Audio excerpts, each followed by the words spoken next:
what the Chicago PD do. Thank you so much. Thank you so much. She was afforded an opportunity that we have under our alternative prosecutions unit, that in exchange for the community service and his bond forfeiture, the case would be dropped. She lost her voice and her integrity. All right, how does one get a spot in the alternative prosecutions unit line? All right, let me guess. You're rich, you're privileged, you're an actor, and you share the political beliefs of the state's attorney, who, by the way, did not formally recuse herself. Joining us now, I'm delighted he's with us.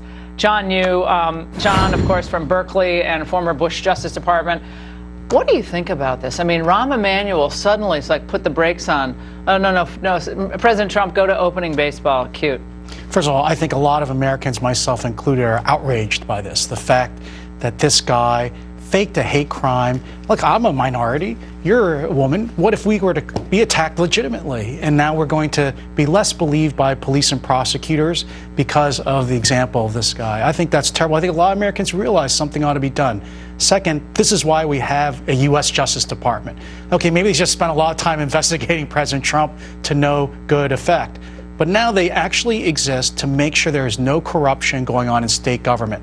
If you look at the details of this case where Mrs. Obama's chief of staff calls the prosecutor, Kim Foxx, and then all of a sudden these machinations occur and then the case gets dropped, that is exactly what the Justice Department is supposed to be involved in, is to make sure that there's no corruption in state government. So I hope that President Trump is right and that the FBI are starting an investigation to look into this. What's the potential criminal exposure here, both for Foxx and for the state's attorney office itself? So Foxx could be potentially liable for what's called mail and wire fraud of depriving citizens of their honest services, which, if she's convicted, right, this is the standard law that's used to go after corrupt state officials. Suppose she got a bribe. Suppose she was promised a fundraiser, or who knows what other kind of influence to drop this case.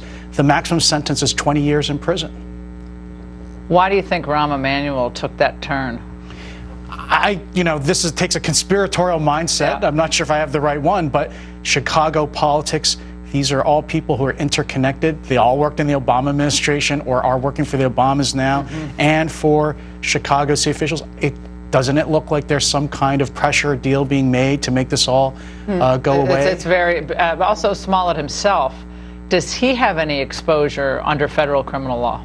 Oh yeah, his story's not over. Even though the case under state law could be dropped, he can still be prosecuted under federal law. So he used the internet, again, mail and wire fraud, to engage in a conspiracy to defraud, namely the people he's engaging in contract negotiations with, to defraud the people of Chicago, the city of Chicago. Plus, remember, he did this crazy thing before where he mailed himself fake chemical weapons. Right? He mailed himself a white powder, claimed it's anthrax, tried to report that to the police. That's actually a federal crime, is to create a hoax about using chemical weapons. I don't think anyone understands this until you just said this. I really don't think anyone on television has explained it that clearly, but this is not unserious stuff. This is not just laugh about it. Oh, this is really, isn't this funny, this liberal actor kind of, it has to maybe pay $130,000. Whoop-de-doo, $130,000. And I don't think Michelle Obama can call the Attorney General Bill Barr and get the charges dropped. No, I don't think that's going to happen. John, it's always great seeing you. Thanks For stopping by.